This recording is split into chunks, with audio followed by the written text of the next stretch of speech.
Salut les gars, comment ça va? Moi je vais pas trop bien, mais c'est justement pour ça que je vous fais cette vidéo. Là je vais vous raconter un petit peu les galères qui m'arrivent dans ma vie. Donc installez-vous confortablement, mettez-vous bien, prenez votre temps, du petit popcorn, du petit jus, y a pas de souci. À tout de suite.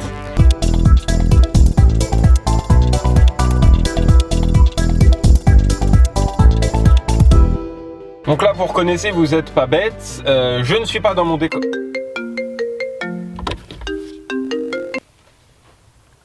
Laissez. Je ne suis pas dans mon décor habituel, je suis dans ma voiture. Enfin, pas exactement parce que c'est pas ma voiture. Si vous voulez, ma voiture à moi ne fonctionne pas depuis fin août. Je vous explique un peu l'histoire. Je suis très fier de ma voiture, j'ai réussi à faire un aller-retour avec en Espagne. Avec une petite galère, hein, je vous le cache pas, mais voilà. Ma voiture, assez solide, il n'y a pas de souci. Fin août, elle ne démarre plus pour je ne sais quelle raison. Donc je vais au travail comme tous les jours. Je mets la clé dedans, je la tourne, ça démarre pas. Et tu sais, moi, c'était juste avant d'aller au travail, donc j'avais pas trop le temps de m'y attarder. En furie, je vais voir mon père, enfin en furie. Dans la précipitation plutôt, je vais voir mon père, je lui dis écoute papa, ma voiture elle démarre pas, s'il te plaît, prête-moi ta voiture. Lui, très gentil, très conciliant, il me dit ouais, bien sûr, pas de souci, il me prête sa voiture.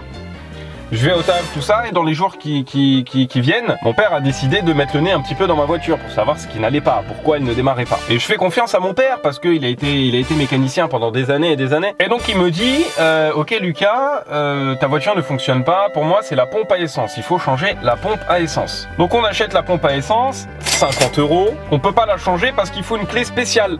Une clé que j'ai achetée sur internet, une dizaine d'euros, je l'ai achetée en Pologne le truc. Donc elle met du temps à arriver, elle met peut-être un petit mois. Donc tu vois, le temps il passe vite. Un mois après, je reçois la pièce, mon père il change la pompe à essence. J'étais avec lui quand il l'a changé. Au moment de tourner la clé, je me suis dit putain, j'avais des étoiles dans les yeux. Ma vie c'était trop bien. Ouais, ça fait un mois et demi que j'ai pas ma voiture. Elle va démarrer, je suis super heureux. Je tourne la clé, elle démarre pas. Je me dis mais attendez, mais qu'est-ce que c'est que ce bordel en fait? Mon père il me fait t'inquiète pas, c'est pas la pompe à essence du coup, c'est la batterie, change la batterie. Je change la batterie, 115 €, je tourne la clé, c'est pas ça. Non ça va, t'inquiète pas, je vais pas m'énerver. Dans ma tête je me dis mais qu'est-ce qui se passe, mais ça me casse les couilles. Et là je pense, je me dis ah mais putain Lucas, tu as un pote, son père, il tient un garage pas très loin de chez toi. Faudrait peut-être que tu l'appelles pour avoir quelques renseignements. Donc je l'appelle, je dis écoute, je suis désolé de te déranger. Je sais que ton père il travaille dans un garage, j'ai un problème sur ma voiture. Est-ce que tu peux venir voir un petit peu les rouages de ma voiture pour me dire éventuellement si toi tu t'y connais, ce qui fonctionne et ce qui ne fonctionne pas pour que j'avance un petit peu. Il vient, il me dit ouais je sais pas trop, enfin après voilà c'est son père qui est mécanicien, lui c'est pas vraiment son domaine, il s'y connaît un petit peu mais pas autant que son père. Il me dit bah écoute je sais pas, il faut que je vienne avec mon père pour voir. Je dis ah pas de souci, tu viens quand tu veux. Une petite semaine plus tard, il vient donc avec son père qui me dit alors je pense que c'est le câble de démarrage. Il m'a montré un câble, il me fait ouais il y a pas d'étincelle, je pense que c'est ça. Il me fait non c'est une dizaine d'euros, c'est tranquille quoi.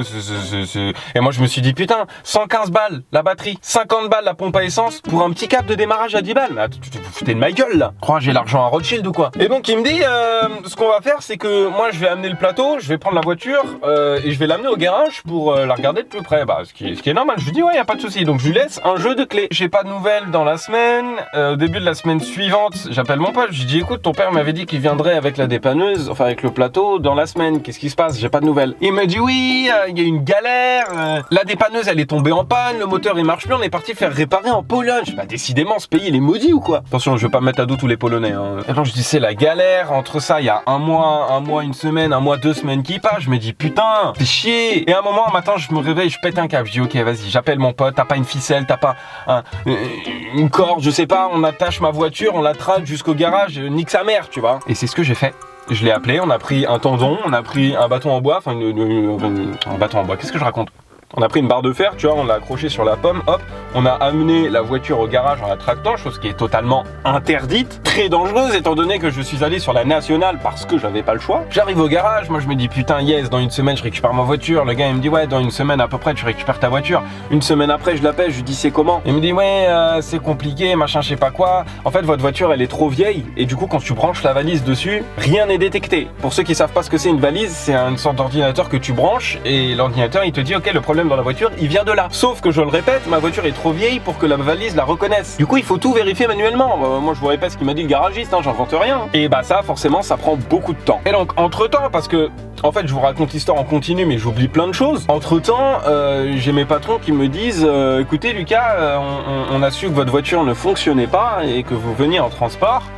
Que diriez-vous d'emprunter la voiture de la société, elle est sur le parking, on ne l'utilise pas, on va l'emmener à la casse, autant qu'elle serve. Moi dans ma tête c'était waouh mais vous êtes trop gentil, bien sûr que j'accepte. Et donc il me donne la voiture, tranquille, et je vous cache pas, il m'a donné la voiture, donc c'est pas que je délaissais ma voiture, loin de là, c'est, je me suis dit bon bah... J'ai pas été trop prévoyant là-dessus. Je me dis bon, j'ai 4 roues, un moteur, ça roule. Pour l'instant, je suis content. Et un peu toutes les semaines, mes patrons me disaient Lucas, quand est-ce que vous rendez la voiture? Et moi, je disais à la fin de la semaine prochaine, parce que forcément, moi, je me basais sur ce que le garagiste me disait, mais comme il reportait à chaque fois, parce que lui, il avait des galères aussi de son côté, et lui, il y pouvait rien, bien entendu. Et du coup, je reportais, jusqu'à ce que je reçois un mail de mes patrons qui me disent voilà, le 1er décembre, on récupère la voiture. Moi, je dis pas de souci, merci encore de me l'avoir prêté. Le 1er décembre arrive, je leur rends les clés, je leur rends la voiture, tout va bien, dans le meilleur des mondes. Et donc j'ai passé tout le mois de décembre en étant piéton. D'accord. Et que s'est-il passé en Ile-de-France au mois de décembre? La grève. Forcément, j'ai été victime de la grève. Pas de train, pas de voiture, la galère pour aller au travail. Vous inquiétez pas, j'ai loupé aucune matinée, aucune heure, rien du tout de mon taf. J'étais à l'heure, y a pas de souci. Mais tu vois, ça faisait chier parce que je suis à 7 minutes, même pas 6 minutes en voiture de mon travail. Et je suis à une demi-heure, 3/4 d'heure en transport. C'est chiant, très très chiant. Et un 24 décembre 2019, donc il n'y a pas si longtemps que ça, il y a le garagiste qui m'appelle, qui me dit « Lucas, j'ai une voiture pour vous, est-ce que ça vous intéresse ?» C'est dégueulasse, arrête ça tout de suite. Pour revenir à l'histoire, il me dit est-ce que tu veux une voiture? J'en ai une, voilà, un véhicule de courtoisie, histoire que ça te fasse la main, et tu me le rendras quand tu récupéreras ta voiture. Je dis ouais, mais carrément, j'arrive tout de suite. 24 à 18h. Je vais là-bas et je lui dis ma voiture, du coup, comment ça se passe? Il me dit écoutez, moi j'ai d'autres clients, j'ai d'autres voitures à réparer, faut que je m'attarde sur d'autres choses. Et ce que je comprends, je lui dis oui, il n'y a pas de souci, vous avez d'autres clients, machin, je sais pas quoi. Et en fait, il m'a pas prêté le véhicule de courtoisie avant parce que ses clients en avaient besoin eux aussi, mais sur une période plus courte que moi. Parce que étant donné que moi, faut tout faire manuellement, ça risque de prendre un sacré temps. Donc je risque d'avoir cette voiture pendant sacrément longtemps. Et donc là voilà, c'était pour vous raconter ça principalement. J'ai la voiture de courtoisie, bah c'est cool, j'ai 4 roues, j'ai un moteur, c'est sympa. Mais ça commence à me casser les couilles parce que ma voiture elle me manque beaucoup. Ouais, je suis un petit peu matérialiste hein, quand même. Hein. Non mais ça me casse les couilles. J'ai jamais de chance avec les voitures. Ma première voiture, j'avais un souci dans l'électronique et je vous raconte pas la galère que ça a été pour réparer tout ça. Au final, ça n'a jamais vraiment été réparé, je l'ai vendu en l'état, mais enfin bref. Et là, il est en train de se reproduire la même chose sur ma voiture actuelle. Ça me tire le fion. Non mais qu'on se le dise. Bon, vous êtes bien gentils, mais moi je dois rentrer chez moi, hein, parce que je suis quand même à plus de 2 heures de chez moi. Je me suis posé dans un petit coin tranquille pour vous faire cette vidéo, parce que j'avais essayé de la faire en roulant, mais vous imaginez pas le bruit que c'était, hein, d'accord? Donc on va faire chauffer le V12. Oh là là, on fait chauffer le V12, c'est parti! Merci à vous d'avoir regardé la vidéo jusqu'à la fin. Parce que à cette heure-ci, mes problèmes, vous en avez rien à foutre. Mais alors dans ce cas-là, vous regardez pas, vous me cassez pas les couilles, d'accord? Oh la violence, t'étais pas prêt! Si la vidéo sort en 2019, bonne fin d'année à vous. Bon réveillon, fêtez-le dans la joie, la bonne humeur, avec modération, hein. Qu'on n'aille pas vous retrouver en coma éthylique parce que vous avez bu trop d'alcool, s'il vous plaît, merci. Et si cette vidéo sort en 2020, bonne année à vous. La santé, l'amour, l'argent, mes couilles au bord de l'eau. Je ne vais pas vous le répéter, bon si, je vais quand même le faire, sinon j'aurais pas commencé cette phrase. Vous pouvez vous abonner, vous pouvez lâcher le pouce bleu, partager la vidéo, enfin vous connaissez la chanson, on va pas vous le répéter sans cesse. Et à bientôt, c'est parti!